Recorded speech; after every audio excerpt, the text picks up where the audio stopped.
Essa hora dá um branco, a gente não lembra nem o nome das coisas.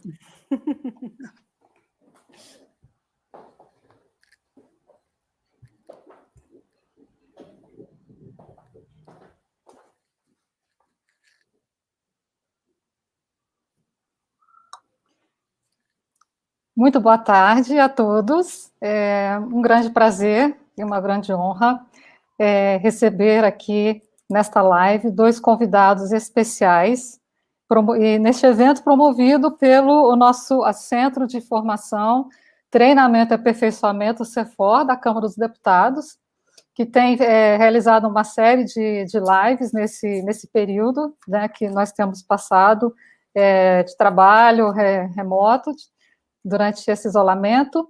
E hoje temos mais um com um tema que eu considero assim bastante relevante para esse momento, que fala sobre a perspectiva e as ferramentas online que facilitadores, líderes e organizações têm utilizado para se comunicar, para trocar ideias, para trabalharem em conjunto e chegarem a resultados por meio da colaboração à distância.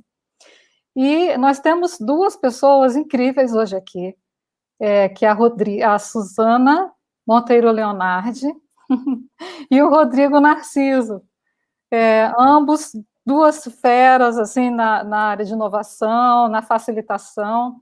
A Suzy, vou chamar de Suzy porque a gente se conhece há muito tempo. E eu estou muito feliz de recebê-los. E a Suzy, ela é uma das autoras, eu não sei, eu até trouxe aqui, tá? O livro, que é um dos livros que eu utilizo como referência para ação de inovação, que eu tenho o prazer de conduzir na Câmara, na área administrativa, no projeto corporativo. E eu sou a Cristiane Coelho, esqueci de falar. Tá? Eu sou a Cris Coelho, sou servidora da Câmara, analista legislativo, e tenho trabalhado nessa questão da inovação, e nessa oportunidade ampliando bastante as conexões, e mais ainda com esses dois grandes profissionais. E a Suzy, ela é uma gestora de inovação, e mais atualmente está desenvolvendo seu doutorado na Universidade de Lisboa, mas ela também transita pela área da gestão do conhecimento, e nas 10 dimensões ela foi coautora, né, juntamente com a equipe do Cláudio Terra, onde ela fez vários trabalhos de consultoria e trabalhando essa questão de gestão da inovação, modelo de inovação, facilitadora, também prestou trabalhos para alguns órgãos do setor público, então uma pessoa que também transita e não só na iniciativa privada, mas também no setor público. E temos também o Rodrigo Narciso, que é um grande parceiro, também já fez trabalhos conosco na Câmara, no CEFOR, e é um prazer recebê-lo. O Rodrigo é uma referência nacional, e depois, assim, acho que com o isolamento, aí, mesmo que a gente não sabe de onde é que ele tira tanta energia, e para ser tão generoso também no compartilhamento de tudo que ele faz, de tudo que ele aprende, nessa questão de compartilhar, de ferramentas de interação online. Eu digo que também ele é o rei do Canvas. De tudo ele consegue extrair um Canvas, muito, assim, incrível, e já me ajudou bastante também, uma referência. Então, sejam bem-vindos, amigos, que nós saúdo também os nossos ouvintes, participantes, nossos colegas, tanto da Câmara dos Deputados, quanto de outros locais que nos assistem, é um prazer, e que vocês possam usufruir bastante desse momento. Fiquem à vontade para comentar, mandar perguntas. A gente vai fazer mais um bate-papo, não vamos ter exposições assim longas, mas o objetivo mesmo é que a gente consiga ter uma interação e fazendo essas trocas, porque a gente pensa num tema, traz um assunto, mas você também pode ter uma visão e alguma coisa que venha a contribuir, que gostaria que fosse comentado também.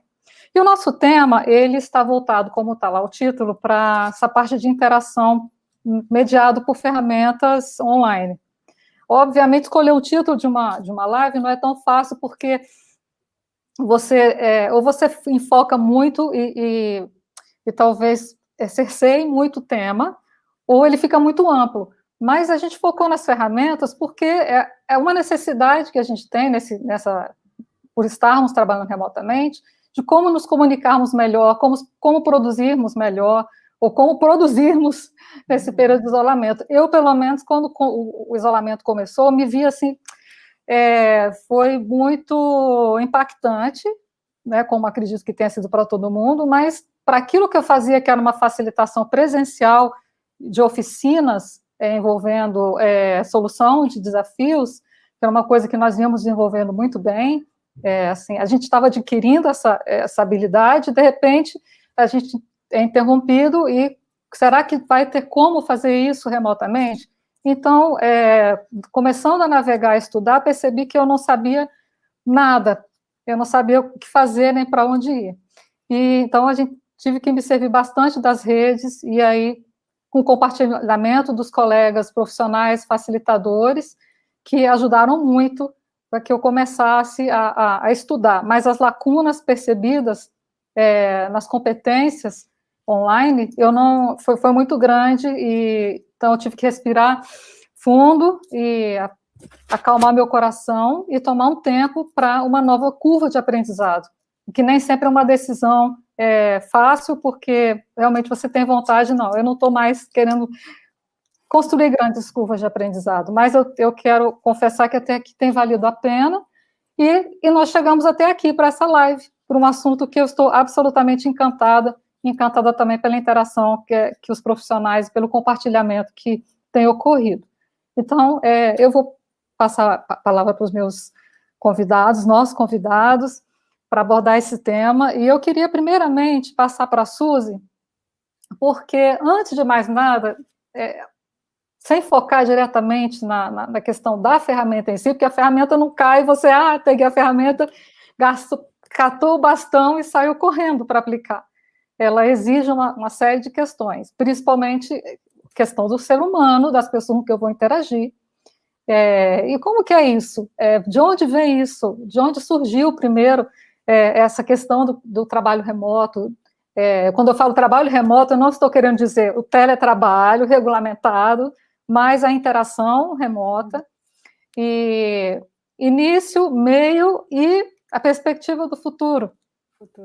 Então, assim, esse olhar, assim, essa visão, esse caminhar, para você que tem transitado, já transitava nessa linha da interação remota, a gente queria te ouvir nesse sentido, enfocando esse lado humano. Ok.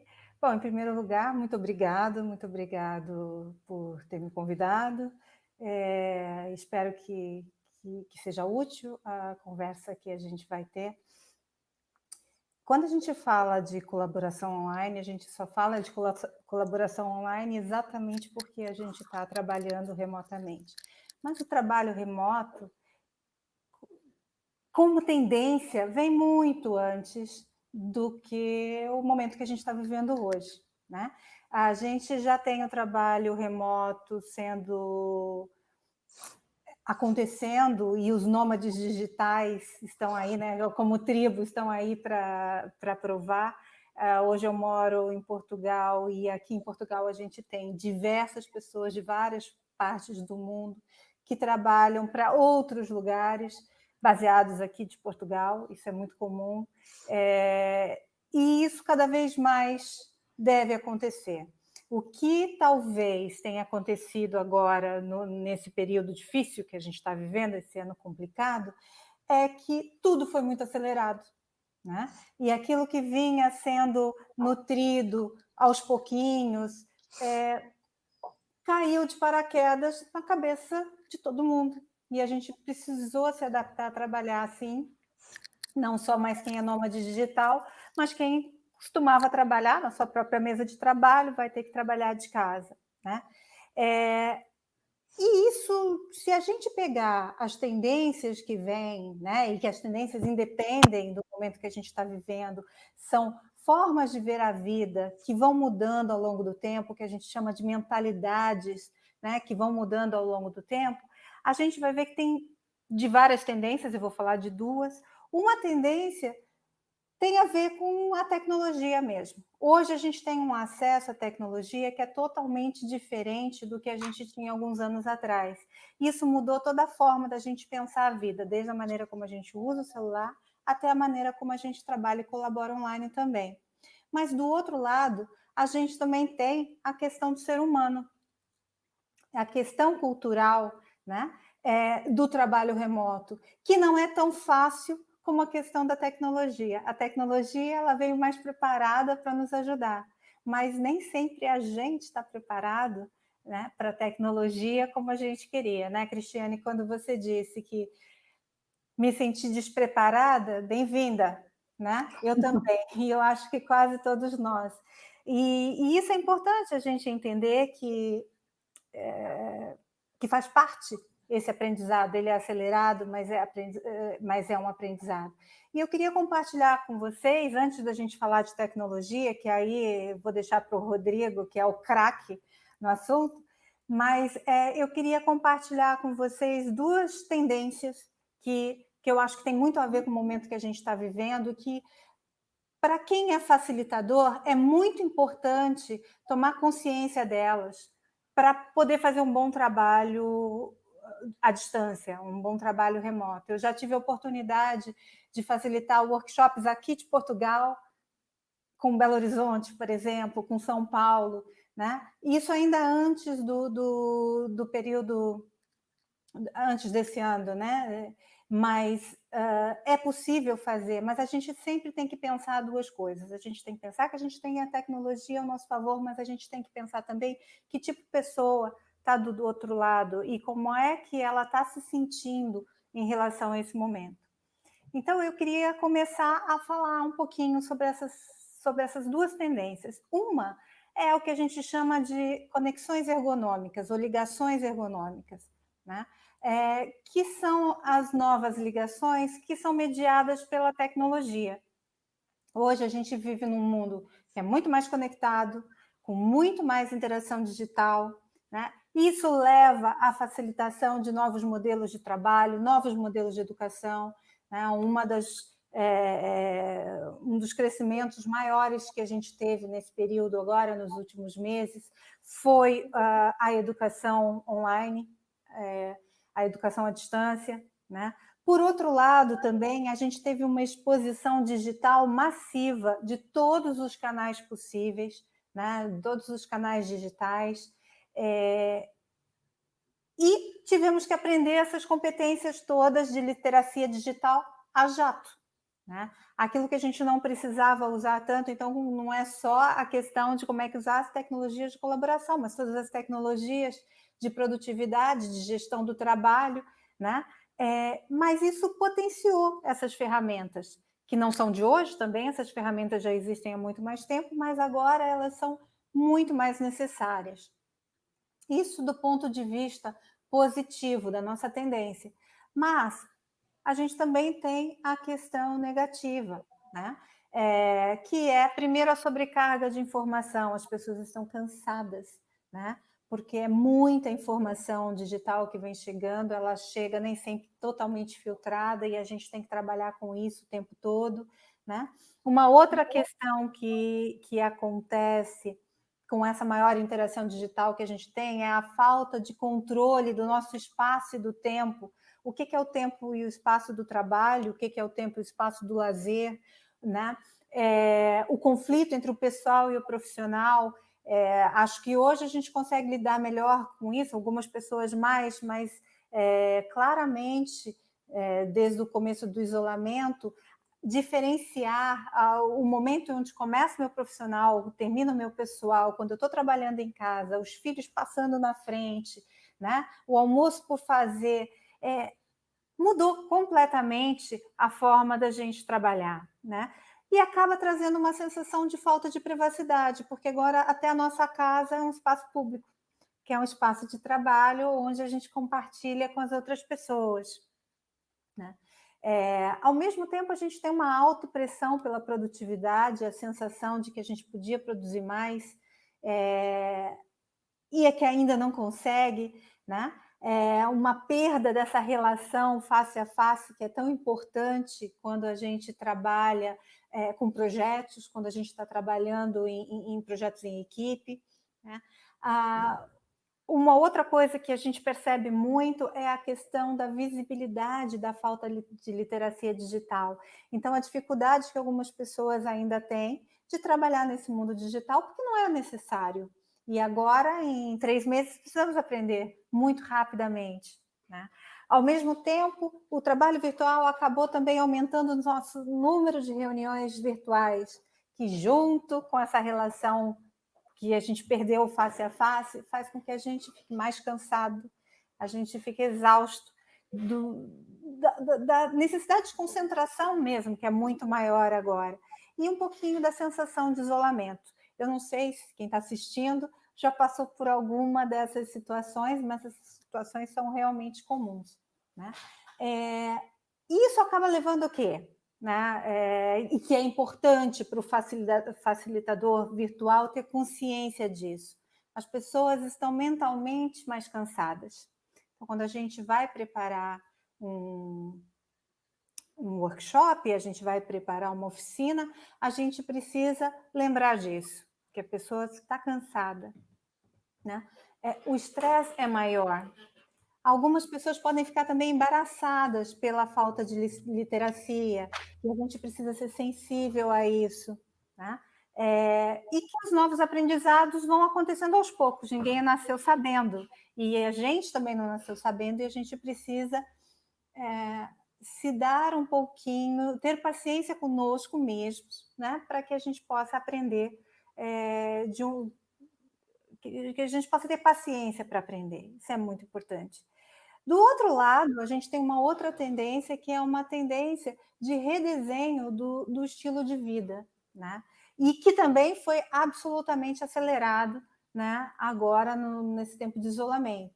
A gente passa mais tempo em casa, o espaço de casa passa a ser um espaço multifuncional, que precisa ser adaptado, então as pessoas passam a buscar a casa como um elemento a ser desfrutado, né? Uma outra característica que a gente percebeu muito é o maior interesse das pessoas por plantas e por pets, né? Fazendo da casa um local mais agradável, né? Maior aproximação com a família. São todos benefícios desse momento que a gente está passando. A gente pensa que é só um momento complicado, mas não, também tem o seu lado, do seu lado bom, né? Mas também é um lado de multigestão, onde a gente tem que fazer tudo ao mesmo tempo. É casa, é filho, educação, é trabalho, alimentação, tudo junto, e tudo tem que acontecer. Ao mesmo tempo, também a gente vê novos hobbies caseiros, né?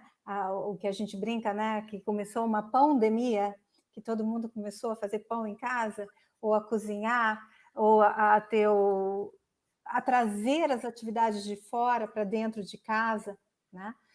E, ao mesmo tempo, também a gente ganhou uma maior autonomia na gestão do nosso tempo, que quando a gente voltar ao trabalho presencial, pode ser algo que a gente sinta até muita falta.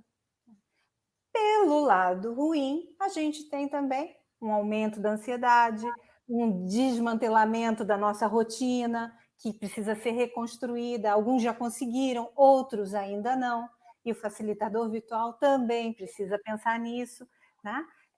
E a sensação de ter aquele espaço privado invadido também entra na questão do redesenho dos estilos de vida, né? Além da incerteza quanto ao futuro. Então, como é que isso se reflete no indivíduo?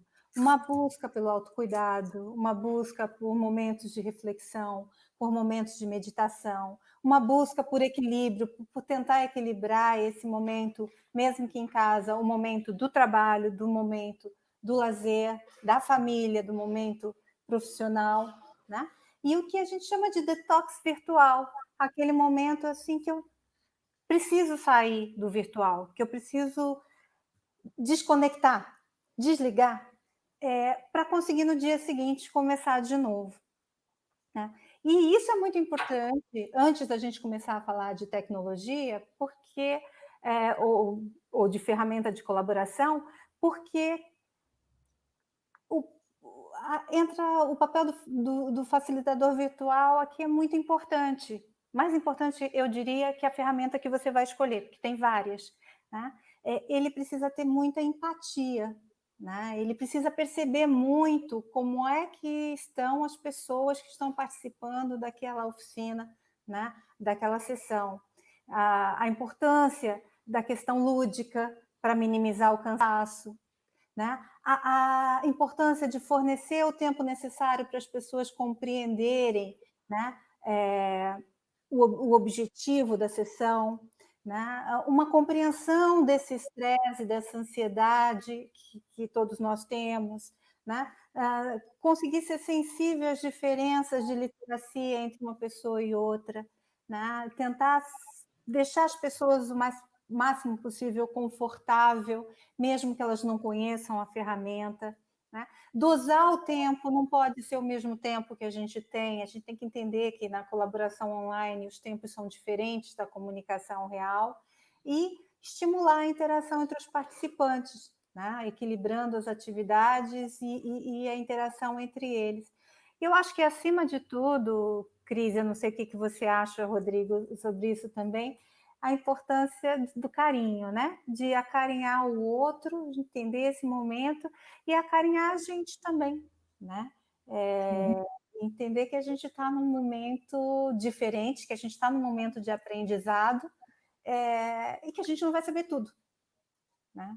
Não sei se isso faz sentido para vocês. Muito.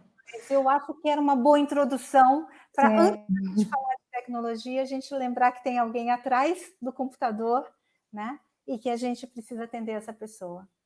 Com certeza. Tudo isso que você abordou é de extrema importância. E voltando àquela meu início, né, de isolamento do trabalho, a primeira oportunidade que eu tive de uma interação que eu vi numa rede da qual faz parte, que era voltada para facilitadores, para trabalhar com as ferramentas online, como trabalhar. E qual não foi a minha surpresa ao começar esse trabalho, eles até usaram foi quando eu vi que existia o Zoom, que existia sala simultânea, um monte de coisa que não fazia parte do meu universo. E eles não ensinaram a mexer com ferramenta nenhuma. O tempo todo, as 2 horas que nós passamos lá, obviamente nós transitamos por ferramentas, mas não houve assim, olha, faça isso, faça aquilo. Pelo contrário, o foco foi como você está chegando agora para esta interação. Então, não é assim, eu virei uma chave, agora eu caio no mundo da tecnologia, passo a trabalhar assim e liguei no automático e vou embora. Não. Há todo esse contexto que você colocou muito bem e que nós precisamos estar atentos. Como facilitadores de reunião, facilitadores de projeto, facilitadores de oficina, qualquer interação. E cada dia você está de um jeito. Não precisa entrar em detalhes. Um dia você está legal, um dia você está ansioso. A gente tem visto isso nas interações, né? O pessoal perguntando. Mas, então, agora acho que a gente pode até começar a falar mais de tecnologia. E aí eu gostaria de ouvir o Rodrigo, dentro da experiência dele, como é que foi essa transição, que eu sei que ele é um facilitador nato e também fazia isso no presencial muito bem, entende? Já tivemos oportunidade de trabalharmos juntos, e algumas poucas vezes na Câmara, e foi maravilhoso. Como é que foi essa transição e como você tem trabalhado isso? Como que você tem aplicado os ganhos, o valor que você tem enxergado e apontando para a gente também um pouco dessas ferramentas? Ótimo. Bom, primeiramente, Cris, Saúde Sefor, muito obrigado pela oportunidade.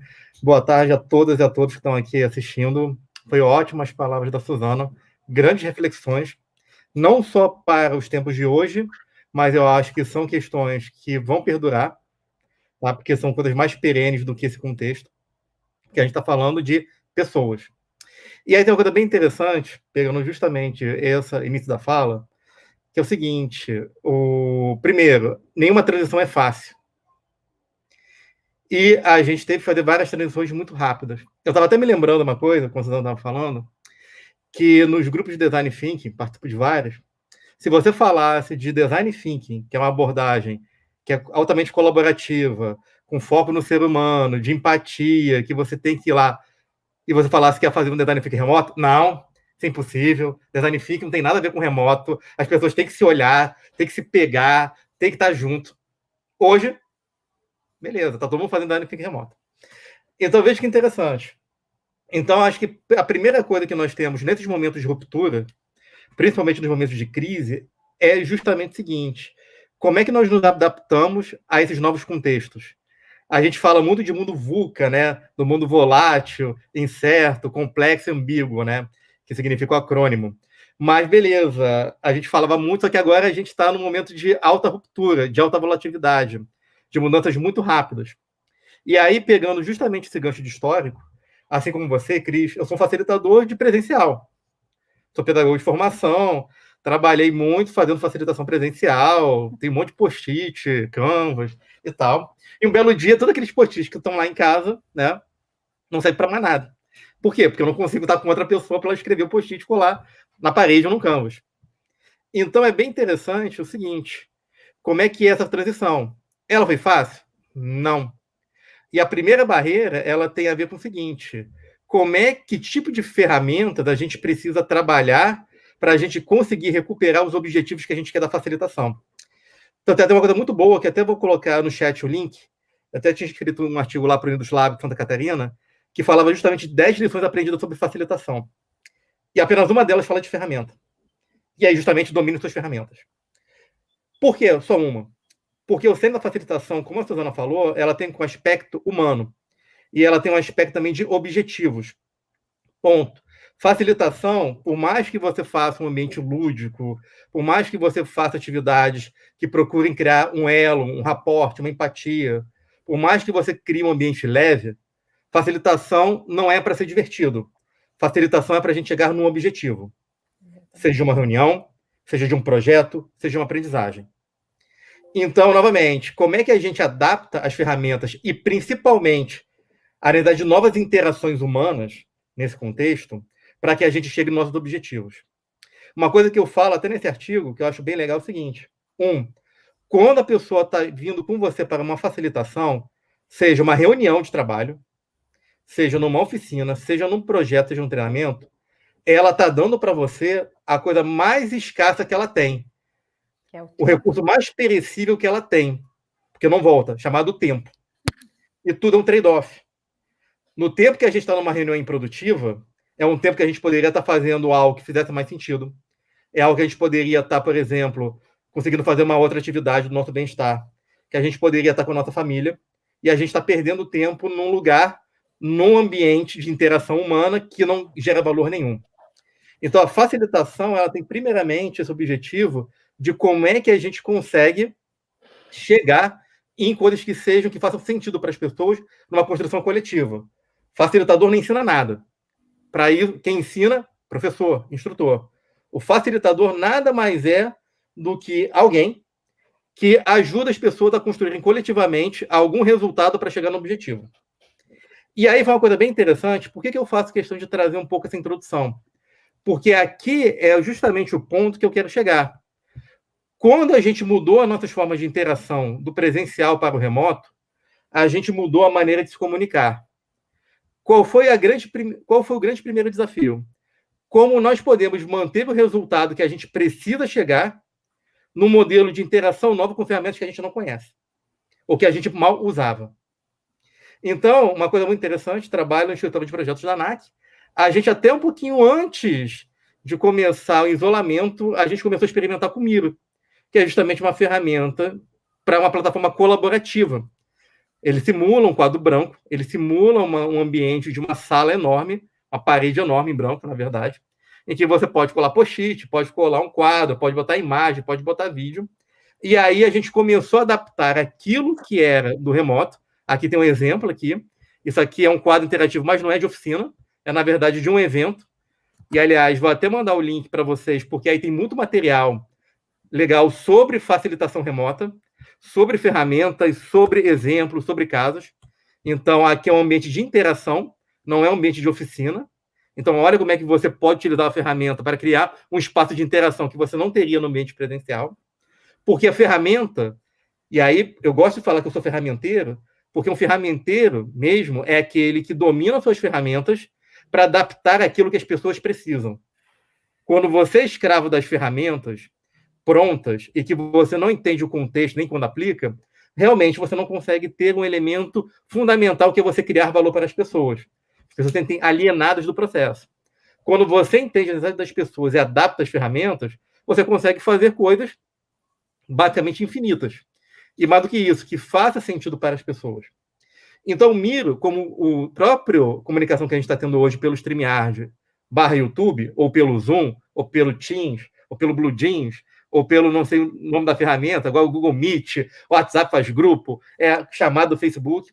A gente está tendo várias ferramentas novas, conheci milhares, centenas, que eu nunca tinha visto antes, tá? E é legal, por quê? Porque elas servem para o sentido de comunicar. Então, quando a gente trabalha no ambiente colaborativo como o Miro, em que você escreve post-it, bota comentário, quando a gente usa uma ferramenta de transmissão de áudio e vídeo, aqui em massa, para a gente poder alcançar um público amplo, como aqui essa dobradinha do StreamYard com o YouTube, quando a gente faz um webinário, uma reunião mais restrita no Microsoft Teams ou no Zoom, a gente está utilizando ferramentas que permitem uma interação humana que não é permitida mais presencialmente. Seja no contexto de pandemia, seja no contexto de times distribuídos. Ou seja, pense pelo seguinte, se você está atuando com pessoas que estão em lugares diferentes, hoje você não tem que mais pagar uma passagem de ônibus, um avião, para fazer uma reunião de 2 horas. Olha o custo de tempo, o custo monetário para a gente estar junto. A gente pode interagir, trocar e fazer isso. Só que não é fácil. Então, a primeira dificuldade, e aí eu volto muito para o que a Suzana fala, que é muito pertinente, é você respeitar o outro. E o respeito do outro na facilitação nesse ambiente remoto, mais do que a ferramenta, ele leva 3 elementos, tá? O primeiro é lembrar que toda facilitação tem que ser um espaço seguro para as pessoas, tá? Então, novamente, por quê? Se a pessoa não sente segurança, ela não vai confiar e ela não vai dar tudo que ela pode dar de conhecimento, de troca. Não, eu não vou falar isso, porque se eu falar isso aqui, ou se eu escrever, vão saber que fui eu, e sabendo que fui eu posso ter alguma represália. Acontece muito isso. Principalmente em... Pode falar, muito vulnerável, né, Rodrigo? A gente fica muito vulnerável. Isso. Então, exatamente. Então, o primeiro ponto é o seguinte, nesse ambiente de facilitação que a gente está trabalhando, ele é seguro? Ele permite a gente ser espontâneo? Novamente, ferramentas, e eu gosto muito, por exemplo, do Miro, porque o que você faz nele não tem nome. E tem uma coisa muito legal, porque você consegue trabalhar, inclusive, com usuários totalmente anônimos. Então, nesse quadro aqui, o pessoal bota o nome na identificação se quiser. O pessoal pode escrever, pode dar 0 para o evento, pode falar mal, e eu não vou saber, ninguém vai saber quem escreveu. Às vezes, você jogar com anonimato, ou permitir esse tipo de situação, e o remoto ele permite isso, Miro é uma ferramenta que permite isso, faz com que a pessoa se sinta, às vezes, mais autônoma e mais confiante em poder expressar uma opinião que talvez não seja muito popular, que talvez seja divergente. É muito difícil você conseguir, no presencial, uma confiança para que as pessoas exponham divergência. E aí você pode usar, por exemplo, uma ferramenta como o Miro para fazer isso. Uma outra questão de ferramenta que tem a ver com ambiente seguro é quem está nos vendo. Eu estou em casa, estou aqui no meu quarto, está um pouquinho escuro, né? E todo mundo aqui está em casa. Poucas pessoas têm, de fato, um escritório, um lugar em casa para poder fazer uma reunião, para poder estar assim na tela. E lembre-se, como a Suzana muito bem falou, nossa casa, agora, ela está sendo vista pelo mundo. É isso que a gente quer mostrar? Não. Tem pessoas que se sentem altamente constrangidas e falam o seguinte, Rodrigo, eu não queria ligar minha câmera. Tudo bem, não liga. Porque eu estou num lugar improvisado, tem cachorro, tem criança, e eu fico constrangido de mostrar isso aqui, alguém precisa ver. Perfeito. Então, olha que interessante. Também dar esse ambiente seguro com as ferramentas é essencial. Eu, como facilitador, eu nunca obrigo as pessoas a fazer atividades comigo com câmera ligada. A pessoa liga se ela quiser. Eu mesmo facilito muito com câmera desligada. Cansei de fazer oficina, reunião live dentro da cozinha da minha casa, que é onde era o melhor lugar para poder fazer tranquilo, é na cozinha. E fazer lá, tranquilo. Você usa o ambiente que você tem. Não tem problema. Mas, às vezes, você dá privacidade, você dá um aspecto de segurança. E aí tem uma provocação que eu gosto de fazer, que é bem interessante. Quero que vocês até também discutam isso nos comentários com a gente. Será que a gente precisa ter o olho no olho o tempo todo numa facilitação? Da minha experiência, Eu digo o seguinte: não, você não precisa. Você vai precisar nos momentos em que isso é necessário. Como eu trabalho muito com Canvas, com muita atividade remota em ambiente de colaboração, meus olhos não estão preocupados, na maioria das atividades, com se a pessoa está comendo, se a pessoa está com a câmera ligada ou desligada. Eu estou olhando para as atividades que estão sendo feitas de maneira colaborativa no Miro, por exemplo. É aonde o foco está e aonde eu consigo monitorar quem está mais participando ou não, através dos próprios recursos da ferramenta. Quando eu preciso de uma interação, quebra-gelo, uma apresentação, algum elemento, aí tudo bem, quem quiser liga a câmera, a gente vai fazer uma interação aqui. Também lá naquele material que tem no Miro, que eu mandei o link, tem várias dinâmicas de aquecimento online. Vocês têm lá no material, tem umas bem legais de criatividade, de apresentação, bacana também. Mas eu procuro deixar as pessoas à vontade. Novamente, focando na facilitação, tem um objetivo. Meu objetivo na facilitação, como facilitador, não é vigiar o que cada pessoa está fazendo, como elas estão vestidas, se elas estão em pé, deitadas. O objetivo da facilitação é que o grupo chegue numa construção coletiva para um objetivo determinado. E eu vejo muito isso. Tem pessoas que não falam nada, pessoas que ficam com a câmera desligada, e você vê são altamente produtivas. Termina a oficina. Olha, gostei muito. Produzi, pude discutir, coloquei minha opinião aqui, o pessoal concordou. Legal, a gente fez uma votação online, então foi legal que a gente votou. E ninguém viu o voto de ninguém, então me senti à vontade de participar, Rodrigo. Gostei muito da interação. Câmera desligada, não falou uma palavra no chat. Participou e sentiu confortável. Então, olha como é que é o jogo da ferramenta que você usa e das técnicas de interação da facilitação que você coloca com as ferramentas que você tem. E aí, novamente, o que é mais legal para a pessoa? Tem pessoa que assim, eu preciso ver gente, eu preciso interagir. Ótimo, respeite. Eu não quero ver, eu quero ficar aqui quietinho, não quero abrir minha câmera. Ok. Mas a gente tem que estar combinado para a gente poder jogar junto. Então, acho que esse é um primeiro elemento das ferramentas. Segundo, o elemento das ferramentas e produtividade é que também tem o seguinte: você começa a fazer coisas que você tem um ganho. Então, a gente estava até fazendo o seguinte, né? Por exemplo, a gente estava fazendo oficina. Nas oficinas presenciais, aí posso falar, né? Vamos confessar logo. Assim, eu não sou muito de planejar muito, sabe? Eu pego o objetivo, fecho com o demandante, eu já tenho um rol de ferramentas, adapto o que preciso e faço. Então, a minha parte de planejamento é essencial, mas como tem muita interação humana no presencial, eu consigo fazer um planejamento muito mais enxuto, mais rápido, e consigo fazer as instruções e interações presencialmente. Legal. Remoto dá para fazer isso? Não. Por quê? Porque a interação é muito mais truncada. O tempo de fala é diferente nessa interação. Então, qual foi a minha mudança de prática para o online? Eu comecei a ter mais tempo para planejar minhas oficinas, principalmente criando tutorial, criando ambiente de aprendizagem. Então, o Miro, ele é legal, mas ele tem curva de aprendizagem.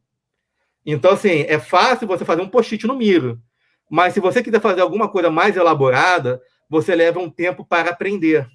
E, novamente, a Suzana falou uma coisa essencial: respeite o tempo de aprendizagem das pessoas. Nem todo mundo é obrigado a dominar qualquer ferramenta ou qualquer interação online de pronto. Então, tem pessoas que têm mais dificuldade e está tudo bem. O que você não pode fazer como facilitador é deixar a pessoa para trás. Está com dificuldade? Então, se vira. Não, pelo amor de Deus. Se você está fazendo isso, você está descumprindo a coisa mais importante da facilitação, que é fazer todo mundo construir juntos. Se você deixa a pessoa se sentir desprezada, isolada, desconfortável numa interação online, você está falhando com um dos seus papéis principais de facilitador. Então, às vezes, o que eu faço? Mando material prévio, crio um ambiente de aprendizagem, criei toda uma série de exercícios simples no Miro. Faz. Tem dúvida? Me pergunta. E, normalmente, como elemento pré-oficina, principalmente para quem nunca viu a ferramenta. Então, não ignorem isso. Lembre que as pessoas têm seu tempo de aprendizagem, seja jovem, seja com mais idade. Não é questão de idade, é questão da familiaridade com as ferramentas. Conheço pessoas muito mais velhas do que eu, que dominam ferramentas muito mais complexas, muito melhor do que eu. E vice-versa. Mas respeite as pessoas. Um erro, às vezes, é achar que as pessoas dominam ou conseguem aprender tão fácil quanto você. Você quebra a relação empática em relação às pessoas. E isso é ruim. Então, tem uma coisa muito importante no tempo do aprendizado. Então, assim, como essa ferramenta, de fato, é fácil de ser usada por uma outra pessoa. E você tem que ajustar isso no seu planejamento. Deixar instruções mais claras. Então, faço tutorial em vídeo, já tenho várias coisas prontas. Deixo o passo a passo escrito. E isso, na facilitação, me ajuda muito. E ajuda a dar autonomia. A pessoa, assim, por quê? Vamos ser sinceros. Assim como acontece no presencial. Às vezes a pessoa, quando está com outras pessoas, ela se sente constrangida e fala o seguinte: olha, pode explicar de novo? Eu não entendi. E às vezes a pessoa, assim, ela não quer falar isso. Ela tem a dúvida. Você pergunta: tem alguma dúvida? Não. Presencial tem muito isso. Vocês têm alguma dúvida? Não, nenhuma. Aí chega assim: Rodrigo, vem aqui rapidinho. Claro. Não, rapidinho aqui. Então, eu fiquei com essa dúvida aqui. Você pode me explicar? Claro, posso explicar. Então, isso é normal. Isso acontece também no online. Volta aquela questão do tipo de segurança e cabe ao facilitador fazer uso das ferramentas. Tem chat privado? Usa o chat privado. Quer conversar fora do ambiente? A gente conversa fora do ambiente.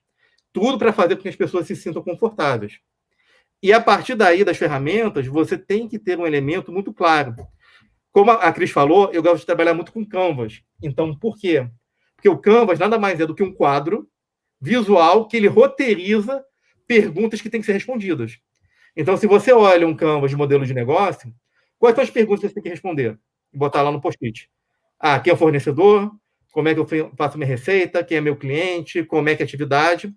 No Canvas de projeto, qual é o problema que eu tenho que resolver? Qual é o benefício esperado? Quais são as entregas? Então, o Canvas nada mais é, na verdade, na sua essência, de uma ferramenta que serve para o presencial e serve para o remoto, para a gente responder perguntas ao longo de uma atividade.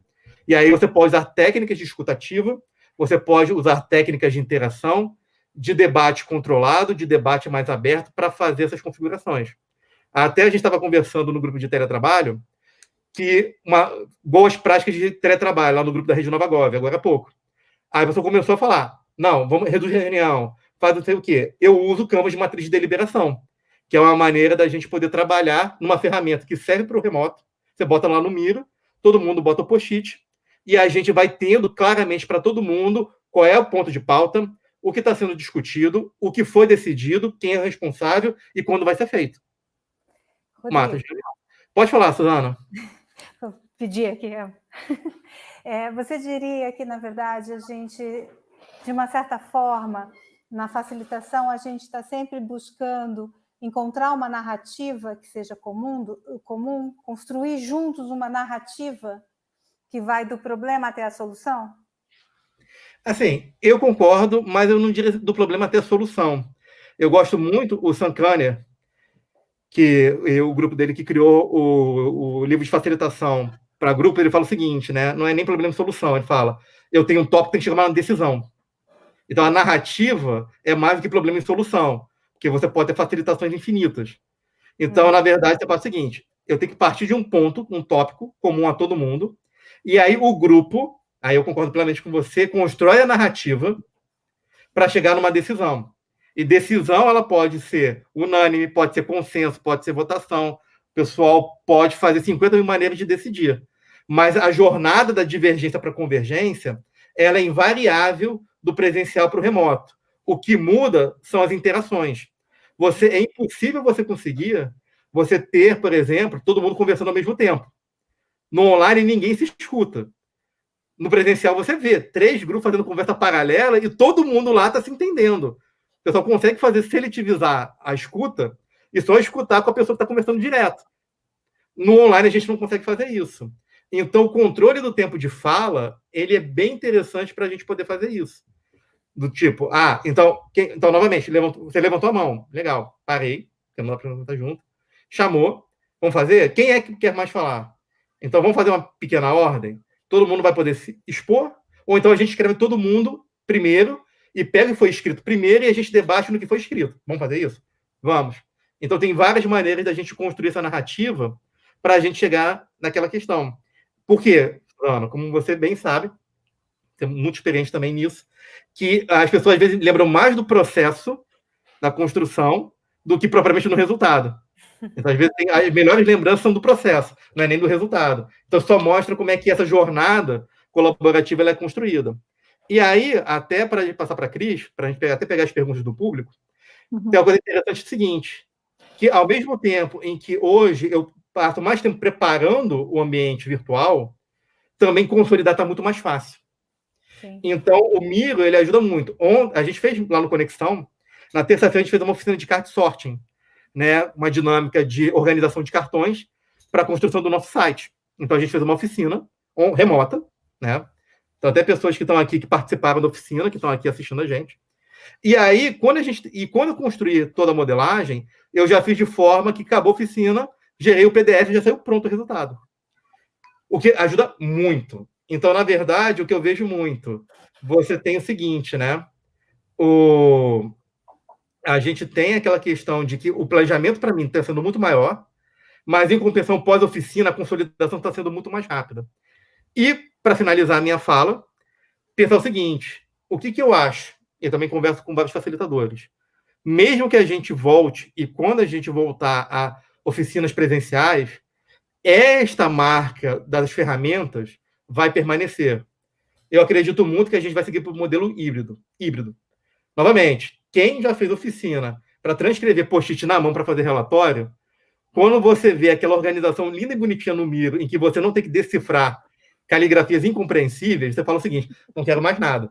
Então, eu acredito que, obviamente, de acordo com o contexto e recursos disponíveis, você vai ter oficinas presenciais em que essas interações de post-it, de quadro, vão ser feitas no mural, no Miro, de forma de ajudar a gestão do conhecimento e a gente trabalhar de uma maneira melhor. E até tem uma questão de ser mais sustentável também. É isso que eu ia falar. Tem uma questão da sustentabilidade. Né? Eu acho que a gente deixa uma pegada muito forte na facilitação das oficinas presenciais com a questão do gasto do papel. Né? E isso é uma coisa que, não sei a você, mas sempre a mim me incomodou muito. A quantidade de papel que a gente gasta, joga fora, e isso não é sustentável. A gente não está mais no tempo disso, né? Precisamos encontrar outras formas. E a tecnologia nos ajuda nisso mesmo. Quer dizer, a gente tem um grande quadro que uma televisão resolve, né? Ou um projetor resolve, e que a gente pode trabalhar cada um com o seu equipamento, seu notebook, e a gente ter uma forma de trabalho mais sustentável, e isso é muito interessante. E acho que isso também faz com que essas ferramentas se perenizem. Exatamente, verdade. Eu gostei, essa questão da sustentabilidade é interessante. A gente até desapega mais, né? Porque quando você está com papel ali, minha formação é na área de informação, eu sou bibliotecária de formação. Então, sempre para as primeiras oficinas, aquele tanto de post-it, falando, mas o que eu vou fazer com isso? Não, eu posso usar, eu vou precisar. Não, tira foto. Aí a gente guardava as fotos. Agora, assim, está mais fácil ainda. Tudo bem, o mural, o Miro, eles preservam ali. Mas você já não tem, eu acho que aquele apego até diminuiu. Mas uma questão que eu gostaria de perguntar para vocês sobre essa gama de ferramentas, o Rodrigo citou várias possibilidades, e ele focou bastante no Miro, e eu sei que ele usa bastante o Miro. Temos assinaturas gratuitas e assinaturas pagas, mas para uma instituição, uma organização que precisa ter o seu portfólio de ferramentas, porque precisa capacitar ou dar essas competências para os seus funcionários, seus servidores trabalharem, atuarem. O que vocês teriam para sugerir que seria um bom caminho, um bom começo? Eu vou assinar o Miro ou eu vou assinar o Mural? Eu vou ter o Zoom, mas eu também vou ter o Webex, eu vou ter outra. Do ponto de vista da ciência da informação, como fui pesquisadora há bastante tempo, essa questão da quantidade sempre importou. Então, mas por que tem que assinar essa base de dados se aquela lá ela é semelhante? Porque as fontes de informação elas se complementam. Então, eu fico pensando, trazendo e transpondo isso para o universo da tecnologia, isso também se aplicaria? Eu preciso me servir de uma série de ferramentas, ou como que eu vou construir isso com as equipes? Como que uma instituição ela monta esse portfólio? Qual seria um bom começo para isso? Dentro da experiência que vocês têm vivido, o que vocês teriam a dizer para os gestores e mesmo para os servidores? Pode. Ok. Bom, a primeira coisa, a gente tem que pensar sempre em toolkit. Mas eu acho que grandes empresas também precisam pensar em compatibilização das informações. Então, o fato de se trabalhar com muitas ferramentas diferentes, eu não sei se é uma boa, né? O Mural e o Miro, por exemplo, eles são muito parecidos. Eu acabo usando mais o Miro, embora eu goste mais do Mural, né? Eles são diferentes, mas no final das contas o resultado é o mesmo. Mas eu acho que do ponto de vista das empresas, da organização e também da segurança da informação, a gente precisa tomar um certo cuidado. E é bom a gente ter ferramentas homologadas, e é bom a gente ter, e eu trabalho numa empresa de tecnologia da informação, não posso dizer de forma diferente. Grandes empresas não podem trabalhar só com a versão gratuita, precisam trabalhar com as versões pagas, porque isso garante a segurança dos dados, isso garante o desenvolvimento da tecnologia também, ok? Do ponto de vista do facilitador vamos dizer que o facilitador individual, né? As ferramentas gratuitas, o Miro, por exemplo, oferece 3 bordos, oferece a possibilidade de se ter uma experiência completa. O Mural já não permite um mês só de um free trial e depois precisa ser comprado. Acho que é o suficiente também ter esse mês para se entender o que se faz. Mas eu acho que do ponto de vista organizacional é preciso se pensar estrategicamente que tipo de ferramenta se vai ter. Sendo que o que você falou é importante, não é só o Miro e o Mural. Como é que eu vou fazer as reuniões? Eu vou usar o Teams da Microsoft? Eu vou usar o Zoom? Eu vou usar... E qual é a segurança que eu tenho em cada um deles? E isso exige também um outro tipo de avaliação. Bom, então, só complementando o que você falou, é o seguinte, acho que o primeiro ponto é o seguinte, novamente, experimentar as ferramentas. Por exemplo, Miro e Mural são ferramentas parecidas, mas tem algumas diferenças. Zoom, ele não é a mesma coisa que o Webex, embora a função e as ferramentas sejam bem parecidas, tá? Então, acho que a primeira questão, e aí é legal nesses compartilhamentos, por exemplo, que você consegue ver quem usa o quê. Muita gente tem usado o Microsoft Teams. E o Microsoft Teams está passando por uma série de atualizações. Hoje ele é basicamente um escritório virtual dos moldes do Slack, que também é uma outra ferramenta de produtividade remota. Então, acho que a primeira recomendação é experimentar, teste, veja aquilo que faz sentido. Segundo ponto é o seguinte, verifique com a sua área de TI e também com a sua política de segurança de informação e comunicação. Por quê? Ferramentas como Mural, Miro, ou o próprio que trabalha com nuvem, tem questões que podem ter restrições a aspectos de tecnológico e de segurança da informação. Tá? Então, novamente, a compra e uso de uma ferramenta, ela tem que ser alinhada com as políticas da organização. Não adianta você amar de paixão uma ferramenta e dizer o seguinte, não quero mais usar. Lembra quando aconteceu o problema do Zoom Bombing? Quando as pessoas descobriram que era fácil invadir videoconferência?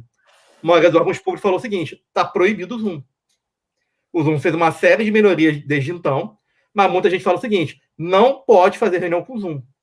Então, isso também é uma coisa muito importante também para sensibilizar o gestor. E aí também pegar boas práticas. Um exemplo, ENAP, ela contratou o Zoom e ela contratou a licença do Miro. Então, como é órgão público, tem os processos. O pessoal da ENAP é super favorável de colaborar, de trocar, de compartilhar como é que foi o processo de contratação. Outros órgãos também têm feito aquisições nesse sentido. Então, também é legal essa gestão do conhecimento de contratação pública. Primeiramente, que a gente está falando de licença de softwares que estão fora do país. Tem invoice, serviço. Então, é legal trocar. Então, resumidamente, experimentar, ver o que mais se adequa, em termos de ambiente colaborativo e também ambiente de comunicação, conversar sempre com a gestão e com a TI do seu órgão, para ver se tem alguma restrição, tem política. Lembramos, a gente está lidando, nós somos órgãos públicos, lidamos com dados sensíveis. Há projetos que você tem que você não pode correr o risco dos dados vazarem e cair na internet. Então, isso tem que ser alinhado também. Também não adianta bancar o super inovador, a ferramenta do momento. Não, cara, desculpa, esquece isso. E, novamente, uma coisa é você usar as contas pessoais para algum trabalho específico, Mas se o órgão quiser realmente investir, isso tem que ter investimento da instituição. E aí tem que fazer um alinhamento com ela. E é bom porque você está vendo vários elementos. Ah, quer saber como é que eu miro? ENAP. Pergunta para a Luana Faria, do Laboragov, que eles têm usado o Miro para várias oficinas a nível do Ministério da Economia. Então, essas contribuições ajudam muito também na sensibilização dos gestores sobre ferramentas que podem ser adquiridas ou aprimoradas dentro da organização. Ótimo. Eu vi, já até já assisti, já usei um dos vídeos do Laboragov, explicando, no tutorial do Laboragov sobre o Miro. Me ajudou, gostei bastante, que são cada vez mais... vai no nível do início mesmo, elementar.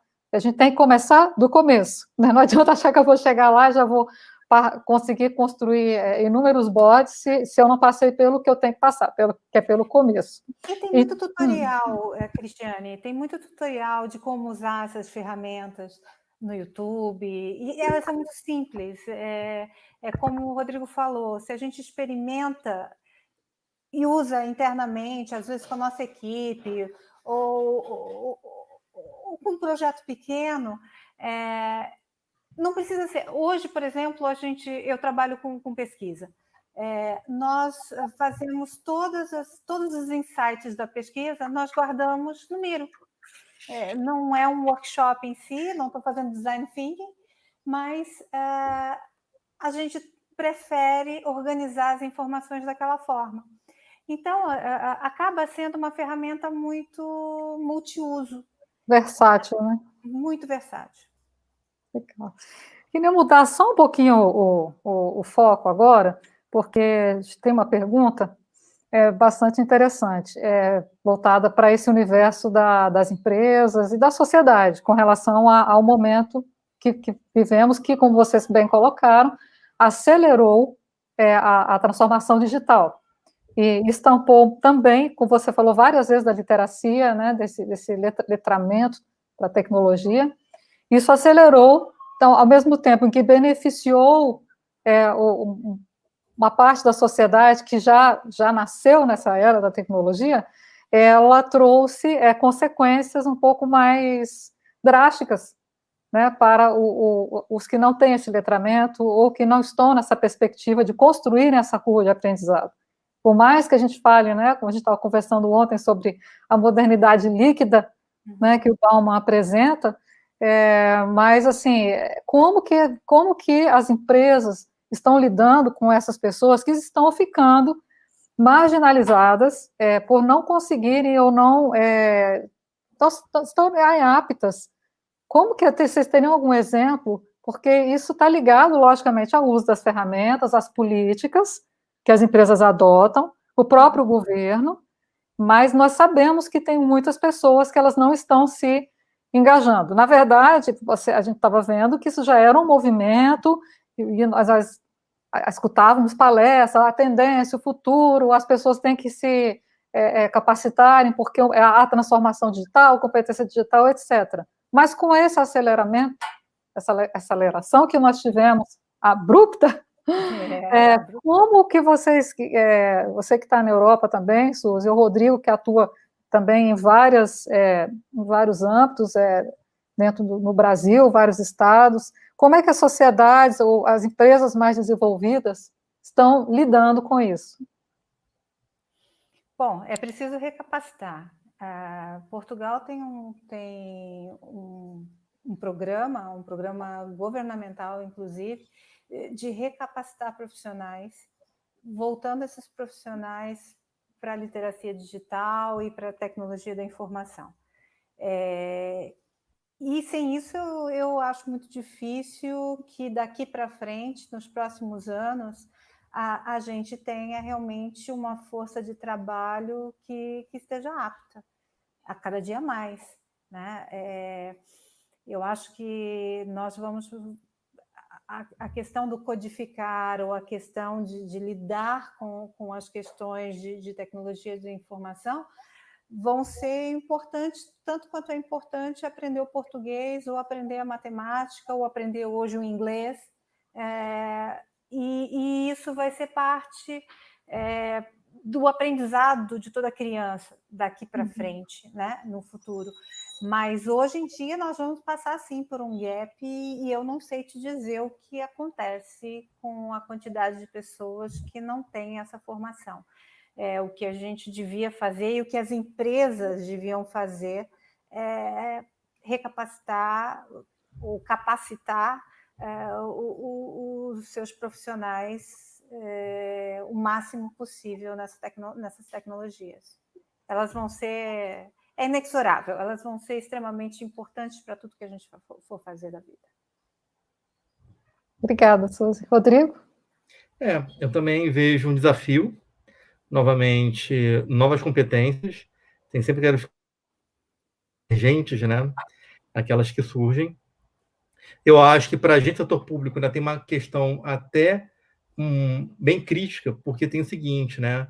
A gente tem uma questão própria questão do que a gente vê como capacitação, tem todo o aspecto funcional, então eu me capacito para quê?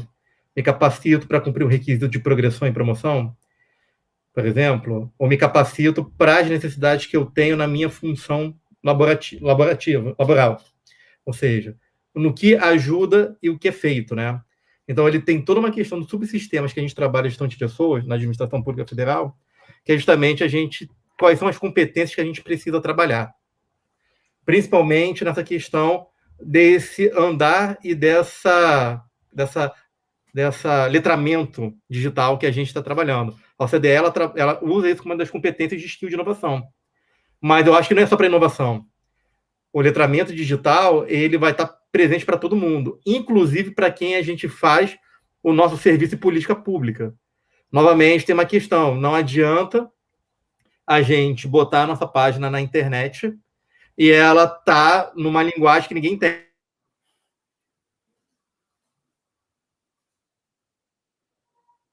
Show, Rodrigo. Alô? Oi. Voltei? Tem a ver com comportamental, não só com as ferramentas, e também tem uma questão muito importante da linguagem. Não é à toa que, felizmente, a gente tem trazido cada vez mais exemplos de linguagem simples. Então, por exemplo, você pode pegar o trabalho do Iris LabGov, do Ceará, você pode pegar o do 011 Lab, a ENAP está trabalhando isso, outros lugares estão trabalhando de simplificar a linguagem para o cidadão, e, obviamente, se você simplificar a linguagem para o cidadão, você também consegue melhorias da linguagem que a gente usa nas nossas organizações. Não é digital, mas é fundamental que a gente fala de comunicação. Então, essa questão da comunicação pelo intermédio do digital e das formas de linguagem, elas são muito importantes, principalmente que as ferramentas mudam. Foi até bem interessante, e olha como é que é o exemplo. Quem falava de TikTok há 2 anos atrás? Praticamente ninguém. Até foi interessante, eu estava fazendo uma oficina de design de serviço para uma amiga minha lá da FRJ, lá do IESC, e aí eu estava conversando com os alunos, o pessoal deu a ideia de fazer um Instagram. Aí eu falei, pô, bacana. Já pensaram em utilizar o TikTok? A gente não conhece TikTok. Procura. É a rede social que está mais crescendo no mundo hoje. E isso eu falei em outubro de 2019. Hoje, o que você fala? TikTok para cá, TikTok para lá, é o novo Instagram, é o novo Facebook. Então, tudo muda. Então, estar conectado não só na aprendizagem, mas também nessas tendências é muito importante para todo mundo. Hoje, a gente tem essa necessidade de estar sempre se atualizando e sempre lembrando aquela questão. A gente também tem que ter cuidado para não deixar ninguém para trás. Porque também é muito fácil. Então quem tem facilidade, aprende, beleza, vai. Uhum. Quem não tem, está resistente, não está afim. Não, então deixa o cara lá, ele que se vire. E a gente vê que isso não é uma coisa que acaba funcionando muito bem. Ainda mais em setor público. Não adianta deixar pessoas para trás. A gente participou de um projeto, é um pouco ao lado, mas acho que é um projeto muito interessante. A gente participou de um projeto junto com o Instituto Politécnico de Santarém, que é um instituto de educação superior aqui em Portugal, para a criação de literacia digital para portadores de trissomia do 21, né? Os portadores de síndrome de Down. E o objetivo era exatamente ajudá-los na inserção do mercado de trabalho. E o trabalho foi como criar literacia digital, usar o Skype, ter a sua própria conta no Facebook, no Instagram, e por aí começa. Não é nem em termos...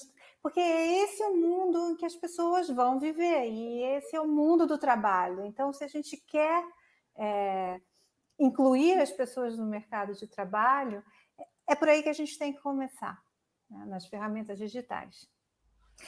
Isso. Nós temos sempre vários segmentos de cidadãos.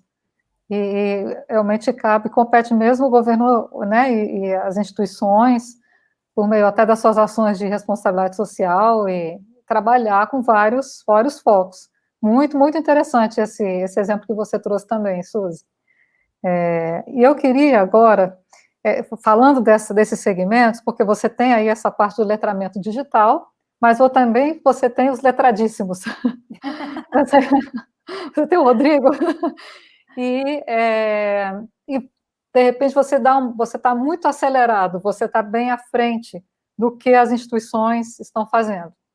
E às vezes você fica, eu espero, eu faço, tem a questão da segurança da informação, mas eu já estou com a minha assinatura, minha conta paga do Miro, estou trabalhando, logicamente que eu posso contribuir, né, com o meu feedback para a instituição, isso é muito importante, mas também tem essa questão, alguém colocou aqui, eu achei muito interessante nos comentários, o cinturão do Batman, né, eu também tenho que ter o meu toolkit pessoal, independentemente de ficar na espera, porque a instituição, imagina que nós estamos aqui no nosso micro, né, no nosso microcosmo aqui, tentando nos conectar com o universo. E a empresa, as organizações, elas têm que abraçar muitas questões, né, como, por exemplo, na Câmara dos Deputados, que houve um investimento muito grande para o plenário virtual, para que as proposições que tratavam da questão da Covid, da pandemia, pudessem ser votadas. Então, houve um investimento muito grande aí. E a instituição procurando agora esse trabalho, estudando as ferramentas online. Então, tem esse olhar também do profissional. O profissional, como também é um cidadão, independentemente de ser um profissional, ele também é um cidadão, e ele também presta um serviço para a sociedade, como servidor público. A gente assistindo uma palestra do webinar do Oscar Motomura, lá do Amanakei, ele falando que todo cidadão brasileiro, todo servidor, seja da iniciativa privada ou setor público, deveria se ver como um prestador para a sociedade, um prestador de serviço para a sociedade. Acho que é bastante interessante esse aspecto. Então, do ponto de vista individual, nessa construção, né, eu tenho a minha Batcaverna, alguém colocou aqui, e o meu cinto do Batman. Se você tivesse que dar uma dica para a construção desse cinto do Batman, que sejam, assim, coisas específicas, olha, isso não pode faltar no seu toolkit. Além, obviamente, das competências, né, do investimento na facilitação. Que tipo, assim, uma ferramenta para onboarding, uma ferramenta para comunicação, o que vocês têm transitado melhor, o que vocês têm visto de melhor? Ok. Vai lá, Rodrigo. Bom, meu cinto de ferramentas. Primeiro, o Miro, porque o Miro ele é a ferramenta onde a gente faz as interações principais, tá? Então, seja post-it, canvas, quadro, discussão, visual e por escrito. Então, o Miro é a ferramenta que eu uso principal. Qualquer ferramenta de comunicação de áudio, como eu falo, vídeo, a gente pode até abrir mão do vídeo, do áudio a gente não consegue abrir mão. Ou que pelo menos você tem um compartimento de tela. E aí pode ser qualquer coisa. Então, tipo, Webex, Teams, Zoom, StreamYard, que a gente já usou para fazer reunião, você pode improvisar reunião no StreamYard, você pode usar Bluejeans, você pode usar Google Meet, tu pode usar o grupo do Facebook, agora que dá para fazer pelo WhatsApp.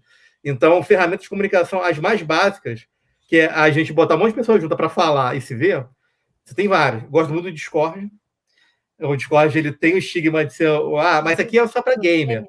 O Discord é uma baita plataforma de comunicação e gestão do conhecimento. Adoro o Discord. Você cria, não tem que fazer conta, bota documento, cria canal para gestão do conhecimento. Discord eu acho excelente. É muito mais do que uma ferramenta para grupo de gamer ficar discutindo o jogo da semana. Então, vai por mim. Ótima ferramenta. Mas eu uso qualquer uma.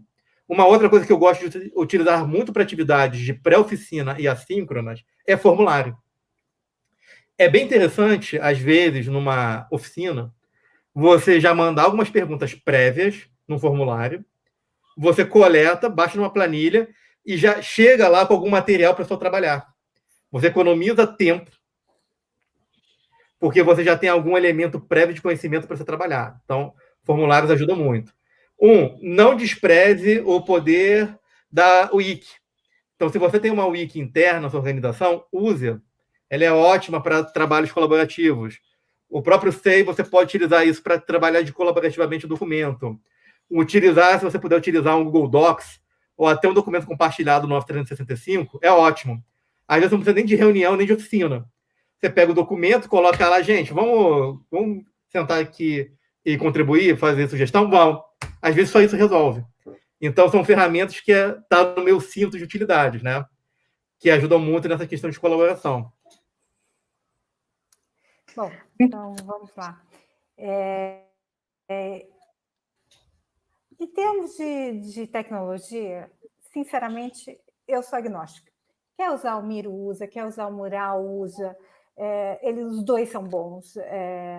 Você pode usar, como o Rodrigo falou, qualquer coisa. A gente usa muito Teams aqui, mas porque nós temos todas as ferramentas da Microsoft. Então, e funciona muito bem. O Teams é muito bom. Mas existem outros. Existem outras ferramentas que a gente nem fala muito, mas que são muito utilizadas. Por exemplo, o Facebook tem uma rede social de colaboração só para empresas, fechada. Acho que é a Workplace, acho que é Workplace. Chama. E como essas existem outras também. Quer dizer, na verdade, existem... A ferramenta, acho que pouco importa no seu cinto do Batman, tá? O que eu acho que não pode faltar, e acho que é muito em linha do que o Rodrigo falou, é a questão da estratégia. Você ter certeza do que você quer atingir, o mindset do design thinking que não mudou, continua o mesmo, quer dizer, você trabalhar com a questão da empatia, você escutar as pessoas, e essa questão do ouvir é muito importante, seja pessoalmente, isso não muda, né? Você dá espaço às pessoas para elas colocarem o pensamento delas sem medo, né? E ter esse mindset da construção colaborativa, da empatia com o usuário que vai estar utilizando aquilo que a gente vai estar fazendo. Isso é o mais importante. A ferramenta, é o que eu falei, é fácil, a gente procura, amanhã vai surgir outra, né? De produtividade, você tem o Slack, mas você pode usar o Trello, você pode usar 500, e amanhã vai surgir outra, melhor do que eu estou usando hoje, né? O mais importante é que você tenha essa mentalidade mesmo da facilitação por trás. E aí vai, presencialmente, virtualmente, com o recurso que você tem, né? Que às vezes é um PowerPoint compartilhado, ok? Funciona também, não é tão bom, mas funciona também, desde que a gente seja capaz de levar as pessoas, né? De inspirar as pessoas e levar as pessoas para um objetivo comum, como o Rodrigo falou, né? Ótimo. Então, isso quer dizer que nós também não precisamos ficar presos a coisas tão sofisticadas, mas o mais importante é você ter manter esse comportamento que já vinha sendo aplicado no design thinking, né, essa nova concepção que vem com a inovação, e um investimento que precisa ser feito em conjunto para o uso de ferramentas que diz respeito às competências, às habilidades pessoais, de exercer a escutativa, da empatia, da linguagem simples, como o Rodrigo bem colocou. Então, não é só uma questão de se tratar de ferramentas, né, de tecnologia. As coisas elas não têm como andar separadamente, isso ficou muito claro, né, aqui nas falas de vocês. Mas tem uma questão que ela tem povoado, assim, o universo também, nas pessoas, que diz respeito à produtividade, a relação da ferramenta com a produtividade. Quem comentou também, acho que foi você, Suzana, sobre a pressão, que ao mesmo tempo tem, diante de todo esse contexto, a gente ainda tem uma pressão pela produtividade, ou se vou implantar um trabalho remoto, como que eu vou demonstrar a minha produtividade? E como, mais uma vez, como tudo foi muito rápido, existe toda uma nova curva para você falar sobre produtividade em outro ambiente. Vocês teriam algum compartilhamento sobre o que tem sido estudado, tem sido dito sobre essa questão de como medir produtividade, ou qual seria um bom caminho, né, uma reflexão relacionada a esse aspecto?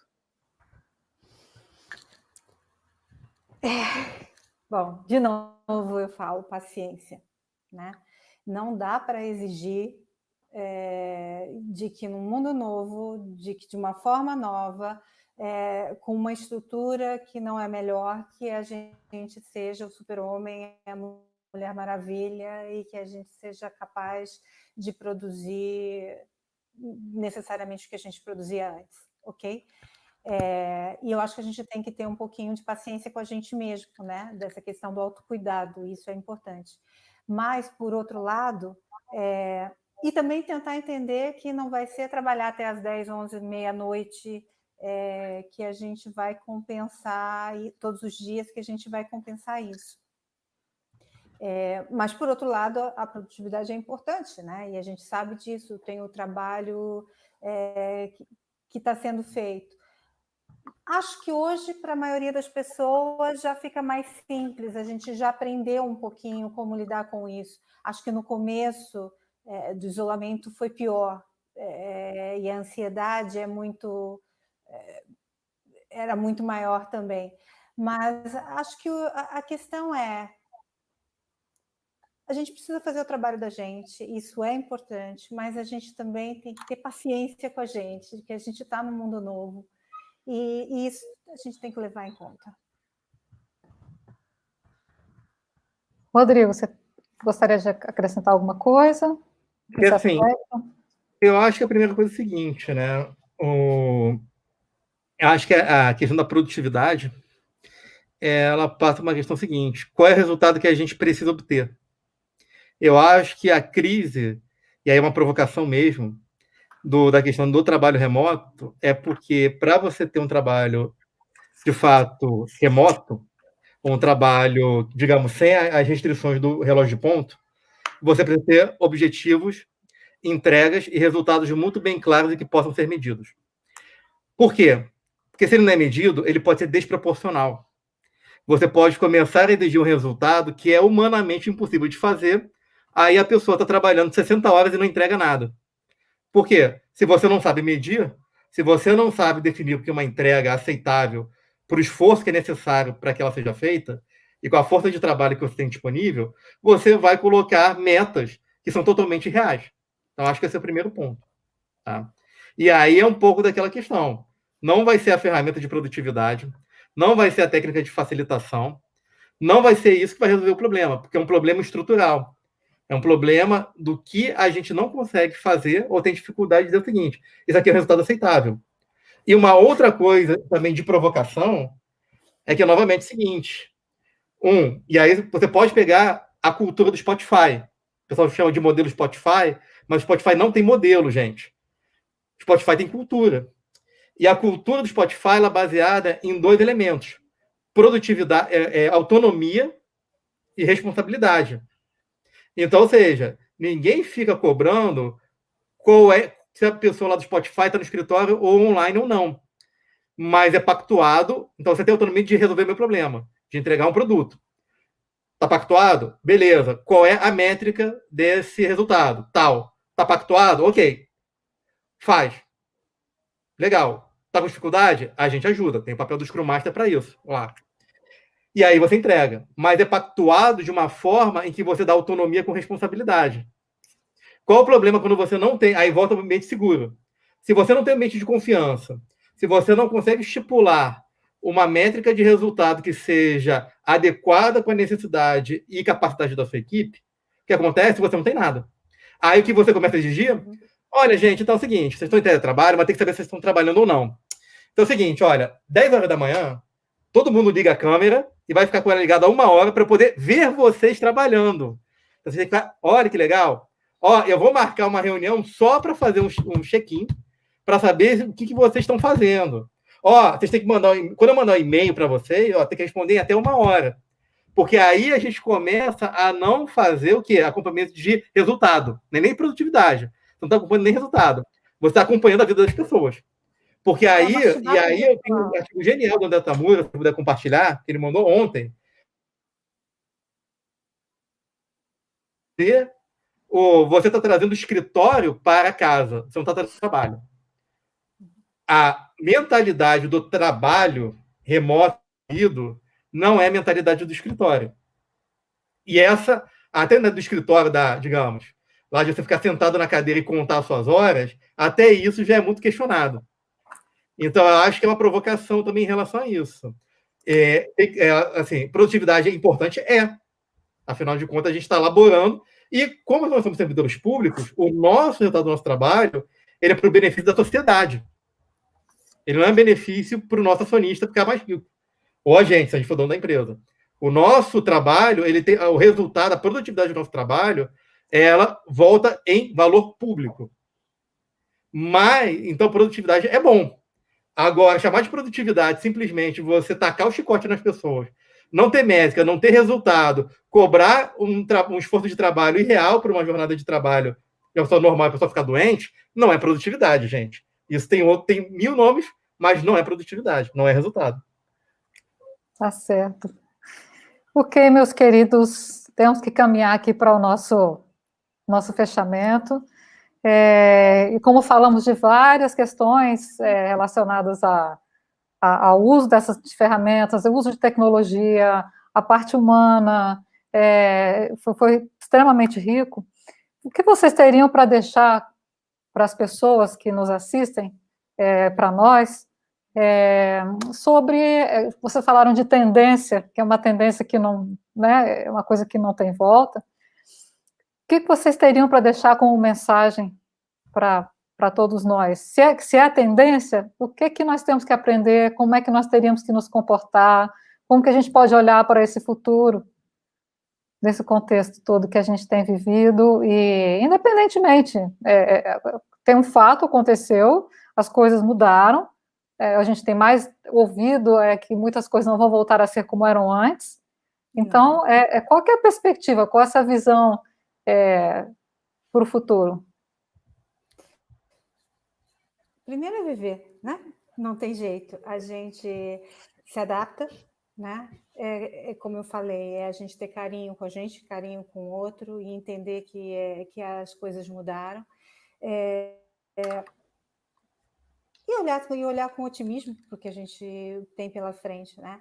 Uma outra tendência, e que é uma tendência muito interessante, porque ela é quase que uma contra-tendência dessa questão do virtual, do digital, da tecnologia, né? É a tendência do equilíbrio do bem-estar, né? Então, a gente procurar também se equilibrar no meio de toda essa vulnerabilidade, desse momento VUCA, como o Rodrigo falou, né? De instabilidade, a gente buscar o equilíbrio, né? E, de vez em quando, desconectar, de vez em quando, buscar o lado espiritual, o lado que equilibra a gente, né? Para que a gente consiga se adaptar, seguir em frente, né? Tudo vai ficar bem, não é isso? Bom, acho que a primeira questão é a seguinte, né? O futuro é agora, né? E não se enganem, o futuro dos próximos 20, 30, 40 anos, nós vamos estar neles e trabalhando, ou fazendo alguma coisa. Então, também tem aquela coisa, para os nossos filhos. Não, quando meu filho mais velho tiver com 20 anos, eu ainda vou estar trabalhando, se Deus quiser, se estiver vivo, mas vou estar trabalhando e plenamente produtivo. Então, também, assim, o futuro que a gente constrói para os nossos filhos, netos, afins, na verdade, é um futuro que a gente está nele e a gente está cada vez mais ativo, né? E eu acho que a grande angústia da incerteza, por isso que a incerteza ela assusta, é o que vai ser daqui para frente, né? Eu acho que no final das contas a gente vai continuar trabalhando, a gente vai continuar ativo e a gente vai aprender, acho que já está aprendendo, né? Que também, como a Susana falou, a gente tem que ter um equilíbrio de vida. Eu acho que nada mais triste, acho que para mim, no trabalho, e acho que tem muito a ver com esse contexto, é o seguinte, para mim são duas coisas muito tristes. Triste é a pessoa que vem trabalhar obrigada, ela odeia o que faz, mas tem que vir para pagar as contas. Ela odeia, sente mal, está doente, vindo trabalhar no ambiente tóxico. E o ambiente tóxico não está no escritório, não está em casa, está no ambiente da organização. Não se enganem de achar que trabalhar em casa é a panaceia.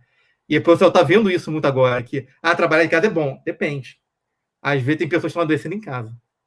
E pior, uma vez que a pessoa adoece em casa, às vezes ela está numa situação tão crítica e está sozinha. Então, isso é muito triste. E a segunda tristeza que eu vejo é a pessoa que ela perde o equilíbrio da sua vida profissional com a sua vida pessoal. Ela ama tudo tanto que faz que ela queima. Não é à toa que a gente tem vários casos de burnout, seja pelo excesso de trabalho, ou seja porque a pessoa perde o equilíbrio da sua vida. Então, eu acho que esse futuro, ele é um futuro em que a gente tem que buscar um equilíbrio, para que a gente possa viver bem. Eu acho que viver mais não é necessariamente bom. Do que adianta viver 80 anos com baixa qualidade de vida, doenças crônicas, estressados e uma vida cheia de arrependimentos. Eu acho que o grande desafio nosso nesses ambientes é a gente conseguir esse equilíbrio. Muito bom. É verdade. Olha, muito bom, porque essa fala, ela tem um lugar, né? Ela é muito importante nesse momento. E, na verdade, me parece que o futuro é hoje, é daqui a meia hora, daqui a uma hora. Eu estava lendo hoje de manhã numa rede social, alguém falando que os filhos dos filhos, né, vendo os filhos, ele é a minha construção de futuro. Na verdade, eu não estou distante disso agora, é o meu hoje, eu estou criando um filho, mas eu estou precisando tanto quanto ele, eu vou estar no futuro tanto quanto ele, como disse o Rodrigo, e produzindo, e tudo isso mexe muito conosco.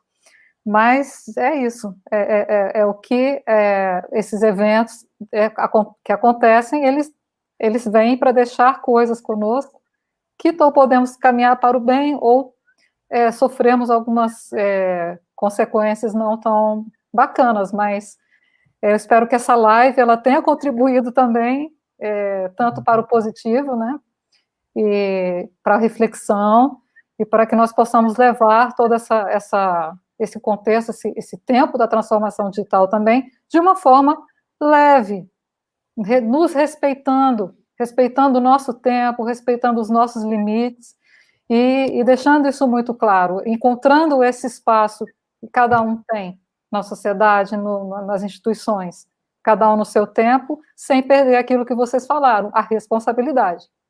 E que todos possamos aí, instituições, profissionais, construirmos juntos esse futuro e esse retorno que ocorrerá. Gente, muito obrigada, nós agradecemos muito, agradeço em nome da Câmara dos Deputados, do Centro de Formação, Treinamento e Aperfeiçoamento do CEFOR, que tanto se empenha em trazer conteúdos novos, em capacitar as pessoas, e eu só tenho a agradecer e esperar que a gente tenha outras oportunidades também de nos encontrarmos. Espero que presencialmente, para a gente se abraçar também, que a gente gosta muito disso.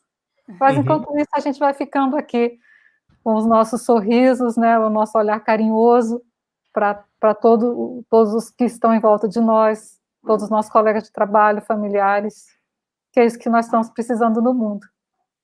Valeu, gente, muito obrigada. Obrigada. Gente, obrigada também a quem nos acompanhou, e agradeço também pelos comentários, perguntas, e até a próxima. Tchau. Tchau. Obrigada, CEFOR.